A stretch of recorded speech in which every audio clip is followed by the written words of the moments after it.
నేను అపవిత్రమైన పెదవులు వాడను, అపవిత్రమైన పెదవులు గల జనుల మధ్య నివసిస్తున్నాడను, నేను డైరెక్ట్ గా యెహోవాను చూచాను అని చెప్పగలుగుతున్నాడు అన్నమాట.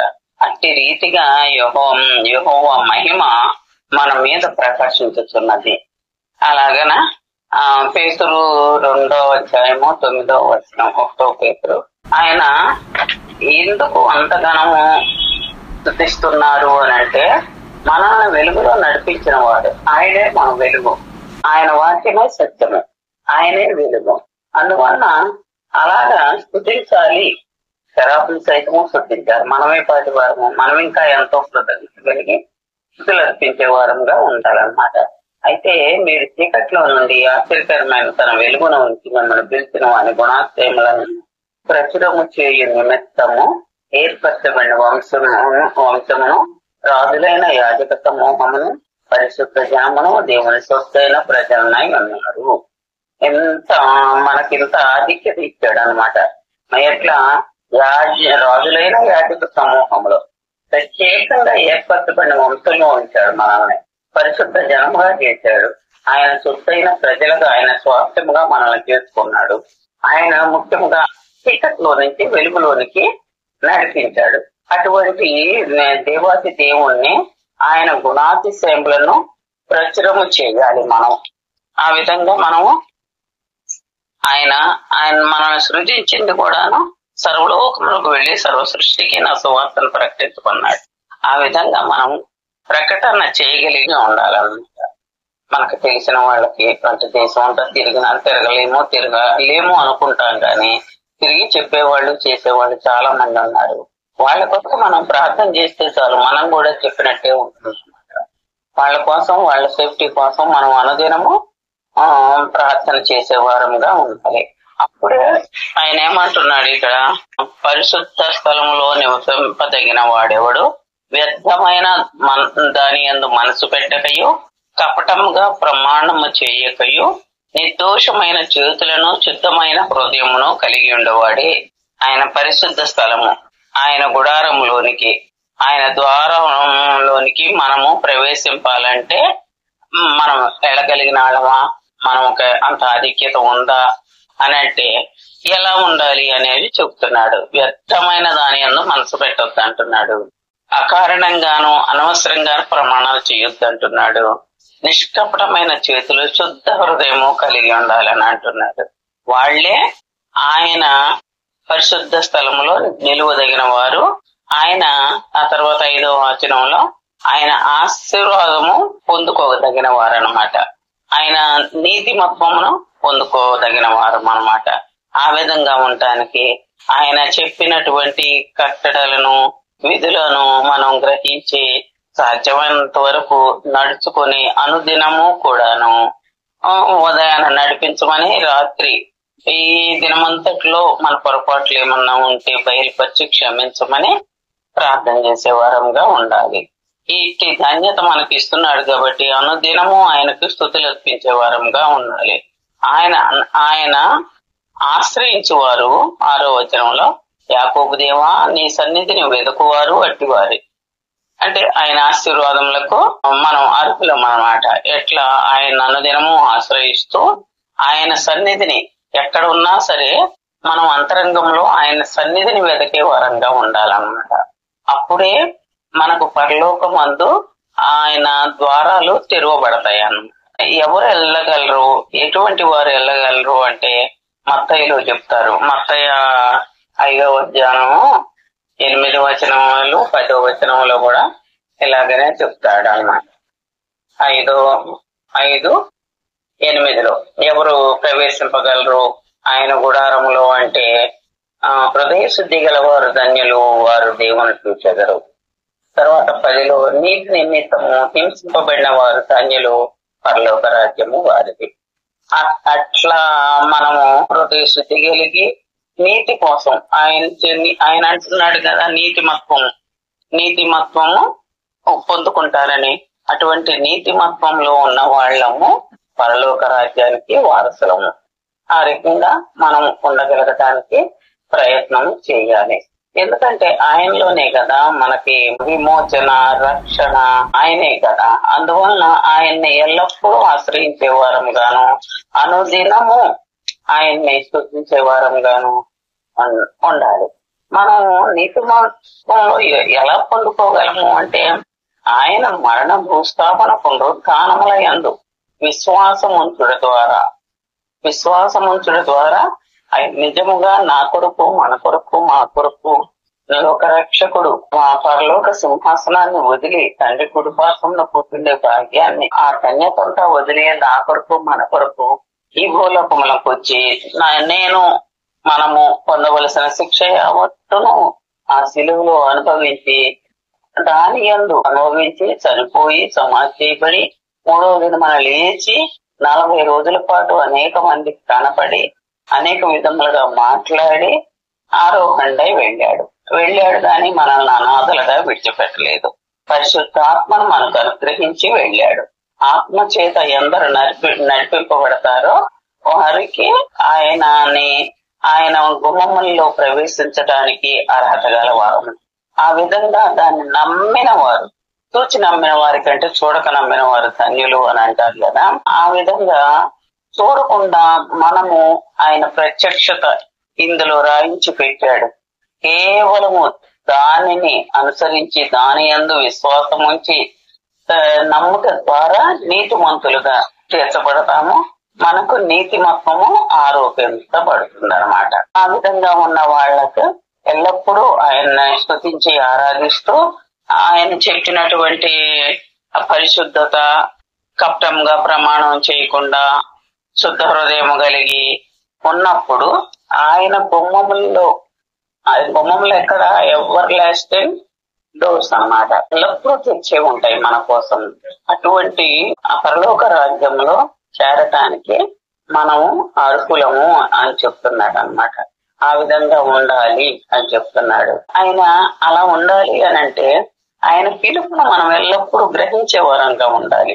ఆయన మన హృదయం అనే కలుపు వద్ద నిలువబడి ఎల్లప్పుడూ హృదయాన్ని తట్టుతానే ఉంటాడు. మనం కృంగిన వేళల్లో, బాధలో, ఇంకా వేరే దోషంలోను, వేదనలోను, సమస్యల్లోనూ మన హృదయం అనే తలుపు దగ్గరే ఉండి మనల్ని తడతంటాడు. ఎందుకంటే మనల్ని ధైర్యపరుస్తానంటున్నాడు, బలపరుస్తానంటున్నాడు. రోజుకి ఒకసారి అయినా సరే భయపడకుడి అని మనకి అభయం హస్తమిస్తున్నాడు అన్నమాట. ఆ విధంగా నేనున్నాను అని మన హృదయ ద్వారం వద్ద నిలబడి తట్టుచున్నాడు. ఆ స్వరాన్ని, ఆ గ్రహింపును కలిగి ఉన్నప్పుడు మనం ఆయన్ని ఆశ్రయిస్తాం. ఆ ప్రతి సమస్యలోనూ, ప్రతి చిన్న విషయమే గాని, అవసరత గాని, పెద్ద విషయం గాని, ప్రతి సమస్యలోనూ ఆయన్ని ఆశ్రయించే వారంగా ఉంటాం. ఆయన్ని ఆశ్రయించినప్పుడు ఆయన ఆ డోర్ దగ్గర నిలబడి తట్టుతున్నప్పుడు మనకి గ్రహింపగలిగి ఉంటే గనక మనకెంతో ఆదరణ, నెమ్మది. ఇది లోక సంబంధంగా ఎన్నో సమస్యలు, ఎన్నో బాధలు మనం వర్ణింపలేము అన్నమాట. అంత వేదనకు గురవుతాము. అది చెప్పలేము గాని మనసులో అంత వేదనకు గురవుతాం. అటువంటి సమయంలో నేను ఏమంటున్నాడు, తలుపు నొద్ద నిలుచుండి తట్టుచున్నాను అంటున్నాడు. తలుపు మన హృదయం అనే తలుపు దగ్గర నిలుచుండి తట్టుచున్నాడు. వెంటనేను ఈ సమస్యలను బేరీజ్ చేసుకొని మనం కృంగిపోక ఆయన చేసిన మేళ్లు, ఉపకారములు వాటన్నిటినీ తలంచుకొని వీటిని పక్కకు పెట్టి ఆదరణ పొందేవారంగా ఉంటాము. అటువంటిప్పుడే మనకు ఆదరణ. అందుకే మనకి బైబిల్ గ్రంథము, పరిశుద్ధ గ్రంథము మన ముందుకు ప్రతి దానికి కూడా సమాధానం ఇచ్చే గ్రంథం ఇది. ఆ విధంగా మన గృహాల్లో ఎల్లప్పుడూ కూడా ఏంటంటే లోకంలో ఉన్నాము.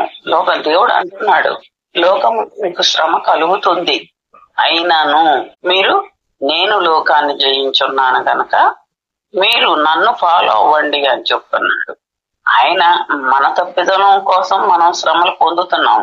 ఆయన ఏ తప్పిదము లేకుండా మన కొరకు శ్రమ పొందాడు కనుక మనం ఆ విధంగా ఆయన్ని మనకెప్పుడు సమస్య వచ్చినా, బాధ వచ్చినా, ఒక గాయమైనా, ఒక యాక్సిడెంట్ అయినా, నొప్పి కలిగినా, ఏది కలిగినా కూడాను నేను ఇంత దానికే నాకు ఏ పర్పస్ లో ఆయన అది అనుమతించాడో ఆయన దగ్గర క్షమాపణ కోరుకొని ఆ గాయము నా తప్పిదం కోసం ఆ దేవుడు అనుమతించాడు, దీని వెనక ఏదో మేలు దాగి ఉంది, ఆయన నా కోసం అన్ని గాయాలు పొందాడు, అంతగానో కొట్టబడ్డాడు, గుచ్చబడ్డాడు అని ఒక్కసారి శిలువ దృశ్యాన్ని మనం తలుచుకుంటే మనకు తగిలే దెబ్బలు, మనకు తగిలే వేదనలు ఏ పాటివి అని మనము ఈ వాక్యాల ద్వారా ఆదరింపబడి ముందుకు విశ్వాసముతో ముందుకు సాగిపోయేవారని మనం లోకంలో నరుడు శ్రమానుభవములకే పుడుతున్నాడు అన్నాడు, లోకంలో మీకు శ్రమ కలుగుతుంది అన్నాడు. మనల్ని ఏమి ఒకవేళ దేవునిలోకి వస్తే మనకేమి శ్రమల్లో తీసేస్తాను అని చెప్పలేదు. మనం దేవునిలోకి వచ్చిన మూలాన ఇంకా వస్తాయి, వాటిని అధిగమించటానికి సమక్షంగా నిలబడాలని ఇతరులు మనల్ని చూసి వీరికి ఎంత కష్టం ఉన్నా వీరు ఎలాగా అంత హ్యాపీగా ఉండగలుగుతున్నారు అనేది మన ముఖము మన ప్రవర్తన ద్వారా ఇతరులకు సాక్ష్యం, మన నోటితో చెప్పవసరం, ఇతరులకు సాక్ష్యం అయితే ఆ విధంగా ఆయన ఆదరిస్తున్నాడు. లోకంలో మీకు శ్రమ కలుగుతుంది, అయినను మీరు ధైర్యంగా ఉండరు అంటారు. అలాగే మన గృహాల్లో ఎప్పుడూ కూడాను రక్షణ సునాదం వినపడేటట్టు ఉండాలి. ఒకసారి ఇంట్లో కూడా వినిపించలేని పరిస్థితులు వస్తాయి. మన మూలుగులు ఓవలే మూలుగమంటున్నాడు, ఆ మూలుగుల్లోనే ఆ సునాదం కూడా దేవునికి వినపడుతుంది. మనం ఏ పరిస్థితుల్లో ఉండి ఆ మూలుగుతున్నాం అనేది దేవునికి తెలుస్తున్నాడు. ఎందుకంటే పరలోకము నుండి తొంగి తొంగి చూస్తున్నాడు అన్న, మనం మొరకి పక్కనే ఉండి వింటున్నాడు. అందువలన మనము ఇంట్లో అట్మాస్ఫియర్, రక్షణ సునాదము వినిపించగలిగినంత అట్మాస్ఫియర్ లేకపోయినా సరే మన మూలుగులతో దేవుని సన్నిధిలో తెలియజేసుకునే వారంగా ఉండాలి. అప్పుడు ఆయన గుమ్మంలో ప్రవేశించడానికి ఎప్పుడు ఆ డోర్లు మన కోసము తెరిచే ఉంటాయి. ఎందుకు నేనే ద్వారమును అంటున్నాడు కాబట్టి ఆయన మార్గంలో వెళితేనే ఆ గుమ్మంలో ప్రవేశించగలము. అటువంటిప్పుడు వెళ్ళాలి అంటే ప్రసంగి 5లో మనం ఎలా ఉండాలి అనేది ఇంకొకసారి గుర్తు చేస్తున్నారు అన్నమాట దేవుడు. నువ్వు దేవుని మందిరమునకు పోవునప్పుడు నీ ప్రవర్తన ఎంతటిని జాగ్రత్తగా చూసుకును. బుద్ధిహీనులు అర్పించినట్లుగా బలి అర్పించుట కంటే సమీపించి ఆలకించుట శ్రేష్టము. వారు తెలియకనే దుర్మార్గపు పనులు చేయుదురు. నీవు దేవుని సన్నిధిని అనాలోచనగా పలుకుటకు నీ హృదయమును త్వరపడనయ్యాక నీ నోటిని కాచుకోము. దేవుడు ఆకాశమందు ఉన్నాడు, నీవు భూమి మీద ఉన్నావు కాబట్టి నీ మాటలు కొద్దిగా ఉండవన్నా. మనము నలుగురిలోను సంఘంలోను విస్తరించి మాట్లాడాలని, విస్తరించి ఆరాధన చేయాలని ఇట్లా పోటీతత్వం కలిగి మాత్రం చేయకూడదు.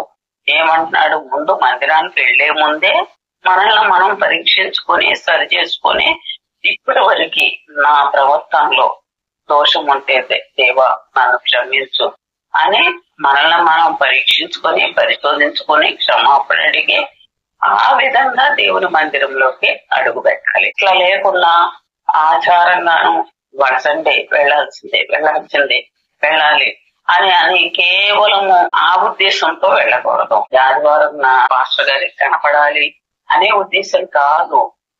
మందిరంలోకి పోవున్నప్పుడు నీ ప్రవర్తన అంతటిని సరి చూసుకోమంటున్నాడు, జాగ్రత్తగా వెళ్ళమంటున్నాడు, కృతజ్ఞతాస్తుతులతో వెళ్ళమంటున్నాడు, క్షమాపణ హృదయంతో క్షమింపబడిన మనసుతో వెళ్ళమంటున్నాడు. అనాలోచితంగా అలాంటి గ్రహింపు లేకుండా స్తుతులు ఆరాధనలు అర్పించకూడదు. ఎందుకంటే ఆ వాక్యము విత్తబడిన వాక్యానికి తగినట్టు మన జీవితాన్ని అన్వయించుకొని వాటిని సరి చేసుకుంటూ ఆ వాక్యం ద్వారా ఆ విధంగా అంతరంగంలో నుంచి ఆరాధన రావాలి. అంతేగాని మనకు అలవాటుగా వచ్చే ఆరాధన కాదు. అది నలుగురు వినడానికి బాగుంటుంది, కానీ వాక్య ప్రకారంగా మనల్ని మనం గ్రహించుకొని చేసే ఆరాధన దేవునికి అంగీకారంగా ఉంటున్నాడు. అందుకని విస్తరించి మాట్లాడొద్దు. వాక్యం విన్నావు, ఆ విన్న వాక్యంని బట్టి నువ్వు నీ గ్రహింపు ఏంటి, నువ్వేం సరి చేసుకున్నావు, నీతో ఏం మాట్లాడాడు, ఆ మాటల్ని మాత్రమే దేవుని సన్నిధిలో చెప్పాలన్నమాట. కావున నీ మాటలు కొద్దిగా ఉండాలి. ఎక్కువ మాట్లాడితే పొరపాట్లు వస్తాయి.